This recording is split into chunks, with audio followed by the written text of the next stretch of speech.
Welcome to This Explainer. I am absolutely thrilled to have you here today because we are going to be looking straight under the hood of global industrial energy production. Specifically, we're tracing the incredible journey of natural gas. It's this fascinating mix of raw physics and colossal engineering, and man, I cannot wait to share it with you. Think for a second about the natural gas that arrives at your kitchen stove or, heats your home.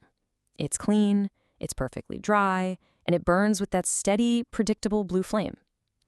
But the gas that actually comes out of a wellhead, deep underground, yeah, it is nothing like that. It is incredibly wet, it's packed with heavy impurities, it's under mind-bogglingly high pressure, and frankly, it's full of hazards. Getting it from that wild, dangerous state to a safe export pipeline, well, that requires some serious, multi-stage offshore engineering. Okay, let's dive into our roadmap for today. First, we'll look at the raw gas reality. Second, the first stage, which is liquid separation. Third, the hydrate hazard. Fourth, dehydration, or drying the gas. And fifth, getting it ready for export. So, starting right off with number 1, the raw gas reality.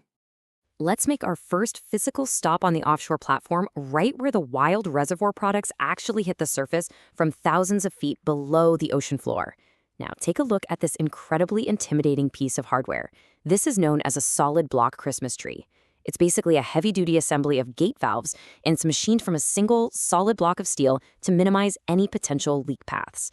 See, when wet gas first bursts out of that reservoir, it arrives at an immense pressure. We're talking anywhere from 2,000 to 3,000 psi. That is massive. So this tree is the main isolation assembly that safely tames that pressure. It uses a series of master valves and wing valves to control the well. In fact, modern upper master valves are designed to be fail-safe. They can literally cut right through thick wireline equipment in an emergency just to completely seal off the well.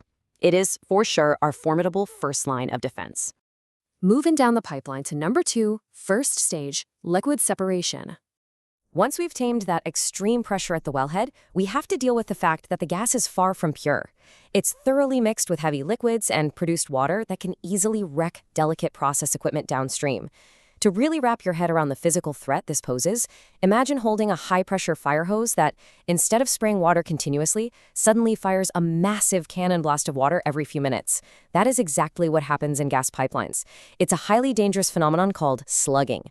Large slugs of liquid condensate and water pool up in the low points of subsea pipelines. Gas pressure builds up right behind them, and then boom, they violently launch toward the platform in these sudden, massive surges. So to protect the facility, the gas first enters massive buffer vessels called slug catchers. They're designed specifically to absorb those giant liquid cannon blasts before they can flood and basically destroy the rest of the facility. Now, what's really interesting about this slide is how simple yet absolutely brilliant the next step actually is. This is a production separator. Once those massive liquid slugs are buffered, the well stream enters this horizontal vessel and smashes into an inlet baffle. This forces a really sharp change of direction. From there, basic gravity just takes over. The heaviest phase, the produced water, sinks right to the bottom where it's drawn off. The valuable oil and condensate, they float right in the middle, held back by a physical weir.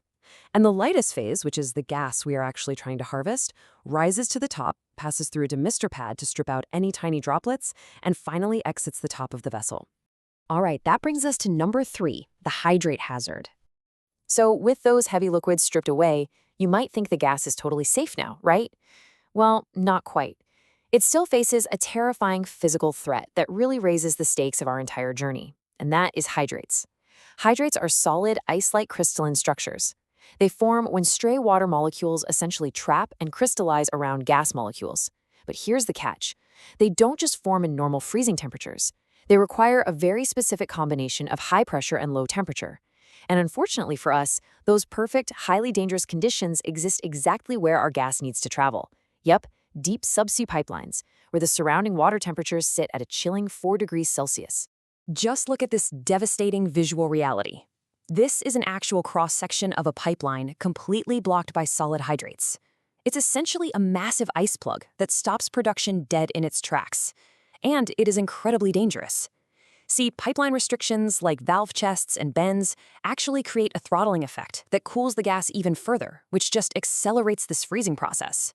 If a hydrate blockage does form, you have to very carefully equalize the pressure on both sides before thawing it out, because if you don't, propelled by the massive gas pressure behind it. An explosive collapse of this ice plug can shoot down the pipe literally like a torpedo, completely smashing valve chests and puncturing massive pressure vessels. It's a total nightmare. To prevent that kind of disaster, we have to inject chemical inhibitors directly into the gas stream to depress the dew point. The two primary choices here are methanol and monoethylene glycol, or MEG for short. Now, while methanol is definitely simpler to inject, and it's frequently used on smaller satellite platforms, MEG is heavily preferred for large, continuous operations. Why is that? Well, because MEG is highly hygroscopic, which is just a fancy way of saying it actively attracts water from the atmosphere. But most importantly, up to 90% of the MEG injected into the gas stream can actually be recovered from the wet gas, regenerated, and continuously reused. That makes it a highly efficient and economic defense against hydrates. Okay, moving right along to number 4, dehydration, drying the gas. Even with those hydrates chemically managed, the gas still contains trace moisture. That means it just isn't dry enough yet for the long export journey. Let's move to the next phase and see how this builds into a really brilliant, continuous loop of dehydration to strip out that remaining water. For this, we use a different chemical called triethylene glycol, or TEG. The whole cycle happens in 3 main steps. First, we absorb the water in a tall vessel called the contactor. Second, we take that newly wet glycol and boil off the absorbed water as steam in a regenerator. And third, we cool down that newly dried glycol and pump it right back to the contactor to start the entire process all over again. Here we have a great illustration of that contactor phase. It's a tall, vertical pressure vessel filled with horizontal trays. The wet process gas enters the bottom and flows upwards. Meanwhile, the lean, totally dry TEG cascades downwards from the very top. The gas is forced to bubble up through the liquid glycol via specialized non-return bubble valves located on each tray. Because TEG has such a crazy strong affinity for water, it acts exactly like liquid blotting paper. As the wet gas bubbles up through it, the TEG just pulls the moisture right out. By the time the gas reaches the demister pad at the top, it has surrendered almost all of its water and is completely, perfectly dry. So the crucial point here is how we afford to keep doing this. We obviously can't just throw the wet glycol away after one use. So the rich, water-soaked TEG drops out of the bottom of the contactor and is piped directly over to the regenerator. This piece of equipment is essentially a giant heated kettle. And TEG is chosen specifically because it can easily withstand these high temperatures. The regenerator heats the rich glycol all the way up to around 200 degrees Celsius. This intensely hot environment simply boils off the absorbed water as steam, which is then safely vented away. The glycol is purified back to its lean condition, cooled down, and pumped right back to the contactor. It's a continuous cycle that can operate for years with incredibly minimal glycol losses. Pretty amazing, right? Which brings us to our final step, number 5, ready for export. Okay, so we've dropped the massive wellhead pressure, we've separated out the heavy liquids, defeated the hydrate threat, and we've thoroughly dried the gas. Now, before this beautifully processed gas actually enters the massive subsea export pipeline, a few final absolutely vital operations take place. First up is fiscal metering, otherwise known as custody transfer. This is basically how the gas gets monetized. We use highly accurate ultrasonic or turbine meters, strictly calibrated to standards like ISO 17089 or OIML AIR137 to measure the exact volume for sales, invoicing, and royalties. Second, the pipeline features pig launchers. See, over time, debris and scale can build up inside, so we periodically launch large polypropylene spheres, which are called pigs, down the pipeline under gas pressure to physically scrub those horizontal sections perfectly clean. And finally, the gas flows past massive emergency shutdown valves, or ESDVs.